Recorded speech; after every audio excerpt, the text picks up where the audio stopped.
Okay mga Lods, ang ating topic Dumating for ako. today ay etong si Ferdinand de la Merced. Sino po ba si Ferdinand de la Merced? Una, siya po ay isang vlogger and ang content type niya is yung Philippine Loop na tinatawag. So, meron na kasing nag-try ng Philippine Loop na nakalimutan ko na yung pangalan, yung may bukol dito sa no.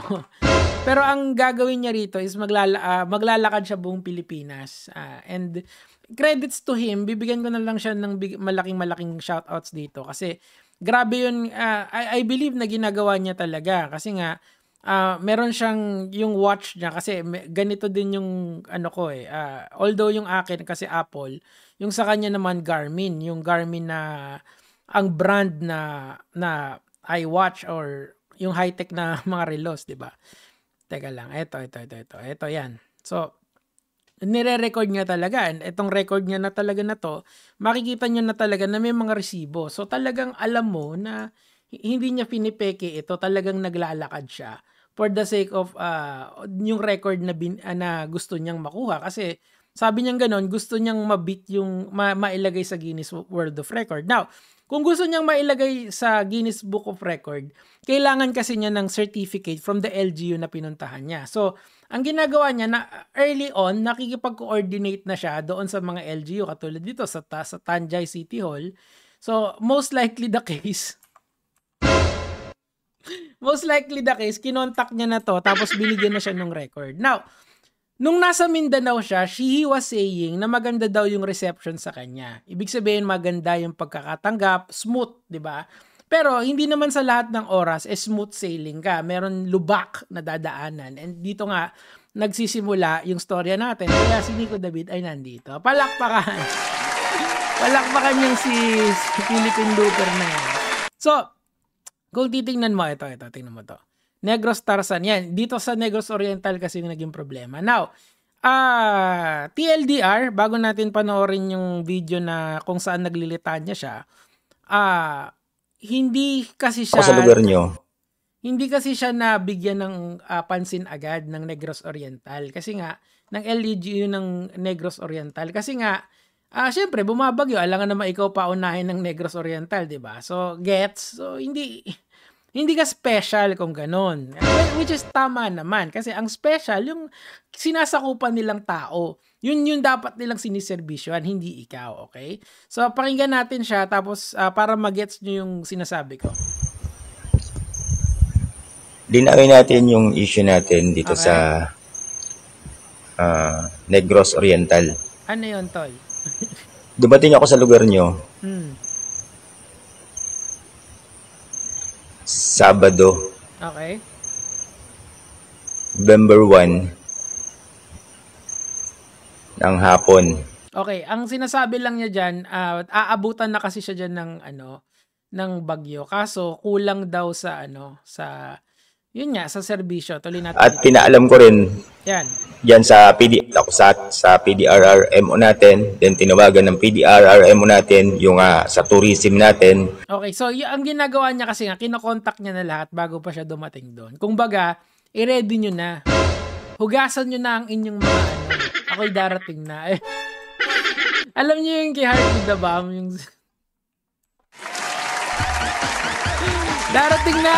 Andito na ako! Ready nyo na yung mga certification ko. Yun nga yung point niya kasi. Papunta na ako, i-ready nyo yung certificate nyo para maayos na yung sistema natin. Okay? Sistema mo. Yan, okay? Yung LGU naman, at saka yung personal record mo na mapunta sa Guinness, wala silang, secondary lang sa kanila yan. Wala nga dapat silang pakialam dyan kasi hindi ka naman kasi sakop ng LGU nila. Kuha nyo. So, if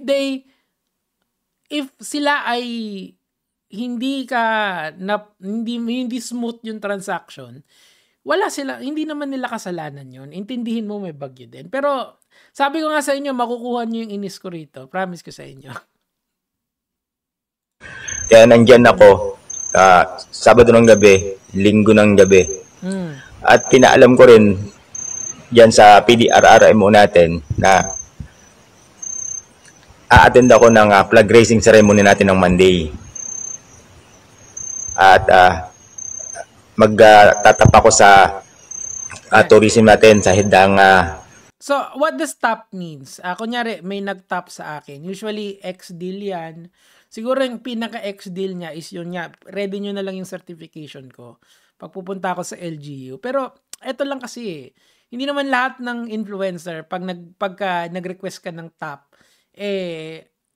itatap ka. Pwede silang mag-refuse dyan. Kumbaga, ikaw yung humihingi ng pabor end of the day. Kasi nga, hindi naman ikaw yung priority nila. Gets? Tuloy. Provincial natin. Kasi nga ipapaliwanag mo nga yung bakit ako nagpapatap. Alam ko may bagyo. Hindi naman lingid sa kaalaman ko na may bagyo. Alam ko may bagyo. Bakit ako nagpapatap? Pag dinaanan ko yung lugar nyo, napunta na ako sa isang munisipyo, doon na ako inabutan ng bagyo. Doon mo na ako titigil kasi alam ko na may bagyo.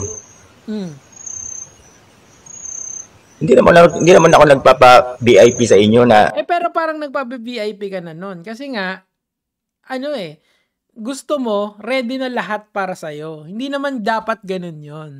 Ngayon kasi, ang nangyari dito, panoorin nyo na lang sa page niya, parang sinungitan siya ng LGU. Well, ganun talaga. Hindi sila ready sa'yo eh. Kasi nga, ang focus nila sa bagyo. Bakit? Mas importante ka pa sa bagyo. Sino ka ba? Diba?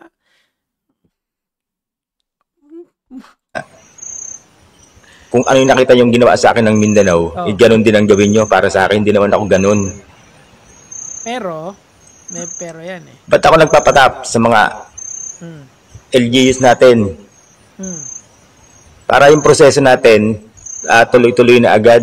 Smooth transaction. Una sa lahat, hindi required ang LGU na servisyohan ka. Okay? Kahit nasabihin mong may 1 million followers ka, sino ka ba? Pero yung bumabagyo, alangan naman ikaw pa isipin nila. Sino ka ba? Pagdating ko ron, di na ako magpapaliwanag na kailangan ko ng ganito, gagawin pa yung... Hindi, kailangan magpaliwanag ka lagi. Okay? Hindi lahat ng LGU, kilala ka. Hindi ka nakapaskill sa bawat LGU na, eto na si Philippine Looper, parating na, ready nyo na lahat ng kailangan niya. Pa-picture, pa-photo. No, sino ka ba? Hindi ka Ikaw ang humihingi ng pabor sa LGU. So, bakit sila dapat mag-adjust sa'yo? Ikaw ang mag-adjust sa kanila. Especially ngayon na grabe yung kalamidad. Ikaw pa ba iisipin? Ayoko na lang diba? Certificate of recognition bilang patunay na dumaan ako sa lugar nyo. Yan ang ipapasa natin para sa Guinness World Record. Hindi natin papasa mo. So, ikaw yung may Guinness Book of Record doon. Hindi naman Philippines di ba? Hindi naman Philippines. You are a Filipino, pero you're not representing all Filipinos agad-agad, di ba? Kasi anyone can do that Hindi naman mahirap mahirap naman yung ginagawa niya. Pero, anyone who is fit can do that, di ba? Good. Photo op sa mga mayors natin, kung walang mayors, sa mga office. So feeling, hindi ba counter yan doon sa sinasabi mo? Di feeling VIP ka talaga, di ba? Di banda rito, ito. Dito ako inis na inis. Tapos andyan na naman isang bagyo. Ng LGUs natin, nakatap lang, na alam ng LGUs natin, yun lang kukunin ko, yung certificate of... So kailangan naka-ready na pagparating siya. Di ba? Nakatuntut sa, who is this guy? Who you? Appearance, yun lang naman talaga. Napakasimple lang naman. Yung bagyo, may bagyo naman talaga tayo Wala namang problema sa bagyo natin kasi. Hindi, may problema. What? Ibig sabihin, mas importante ka pa dun sa bagyo? Kasi parating ka? Biruin mo, yung LGU mamimili sila. Etong tao na to, bagyo. So, dapat, ready sila sa bagyo, ready din sila sa'yo. Ganon Yung bagyo, taon-taon naman talaga. Saan na magkakasunod pa yung tatapos andyan na naman isang bagyo. Kaya nga wala silang pakialam sa'yo for this time around. Kasi nga, may bagyong parating. Sunod-sunod pa yun. Hindi pa VIP ang lagay na yan. Hindi pa VIP ang lagay na yan. Tuloy. Ang hirap pang intindihin. Magpapatap lang ako. Kung ano-ano na VIP. Ikot nga ako ng ikot sa Boulevard nyo. May personal ba akong kasama? May MPS ba akong kasama? Hindi yun eh. Yung idea na lang na dapat ready sila sa'yo eh. That is the most annoying thing na narinig ko. Now, hindi pa siya natapos dyan mga lods. Nag-post pa siya ulit. Manggagaling dito sa municipality ng Santander at dapat ganito caption nyo. High tone, sino ako, ano kailangan mo dito? Ferdinand, ayan. Kasi nga nagalit sa kanila yung LGU. Nagalit sa kanya. Kasi nga, pinagbibigyan ng mga tao eh. Kikita nyo. Ngayon, siguro, panoorin lang natin ng konti ito. Papalarin. 7:36, maghintay lang tayo. Tourism natin. Napakasimple lang yun. Kaya una nga nakitang salita, tapos binalikan ko kayo. Kung ano-anong caption meron kayong ginagawa sa mga post nyo.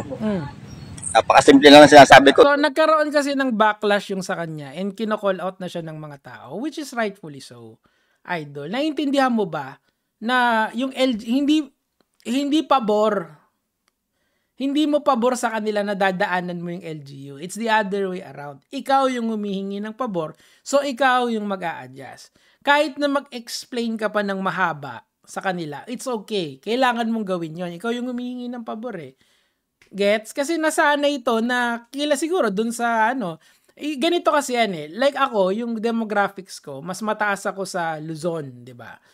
Pero ito, mas mataas kasi siya sa Mindanao. So most likely, mas maraming may kilala sa kanyang LGU sa Mindanao kumpara mo doon sa ibang part ng Pilipinas. So, ang mangyayari, kailangan mong i-explain doon sa LGU na yon na ito yung kailangan mo. Kung napapagod ka, then that's... Kasi ang hirap nun eh. Kasi you're asking your government to spend tax money para mag-print ng certificate mo. Di ba? Tama. Ibig sabihin, yung tax money ng tao ang ina-ask mo para gawin yung gusto mo. Mali naman yun. Isa lang gusto ko makausap. Yung head lang ng tourism natin. Napakasimple lang yun. Bakit head ng tourism natin gusto ko makausap? Dahil ang tourism natin, may group chat yan. Bakit naman nila pagbibigyan yung gusto mo na kailangan yung head ng tourism yung kausapin mo? Sino ka ba? 'Di ba? Usually, pagka kailangan mo ng meeting, magse-set ka muna ng meeting, 'di ba? Magpapaalam ko muna, susulat ka muna, 'di ba? Magse-send ka muna ng letter sa kanila na ito yung intentions mo bago kanila i-accept. Magpapaschedule ka muna. Sino ka ba? 'Di ba? Sino ba 'to? Kainis eh. Oh. Pag lahat ng pinaliwanag ko, nasabi ko na sa kanya, sa head ng tourism natin, isang message niya lang, isang chat niya lang sa group chat nila, alam na agad yun. So kailangan kang pansinin ng, basically ang sinasabi niya ganito, yung undersecretary ng gobyerno natin, ng tourism, has to message all the LGU in the Philippines. Like, may group chat daw sila, hindi ko alam kung saan mo nakuha yan, pero let's assume na meron talaga. Na sesend yung picture mo, tandaan nyo tong pangalan nyo to ready nyo na yung certificate nyo, ganun ba?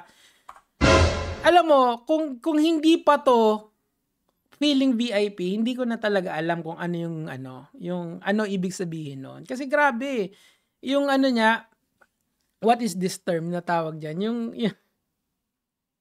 Yung pagka-privilege niya, yung talagang grabe, na relax, naglalakad ka lang. Relax, vlogger ka lang. You are asking your government to do something for you na out of the way, 'di ba? Kasi ang tourism, they promote yung LGU nila, yung mga LGU nagpo-promote sila ng sarili nila. Hindi ka kasama doon unless of course you are ikaw ang linapitan ng gobyerno natin. Gets nyo? And hindi pa siya doon tapos eh. Actually, may post pa yan. Ito. Saan ba yun? Ito. And spoiled. Kung spoiled ako sa Mindanao, nagkakamali kayo. Ba't ako?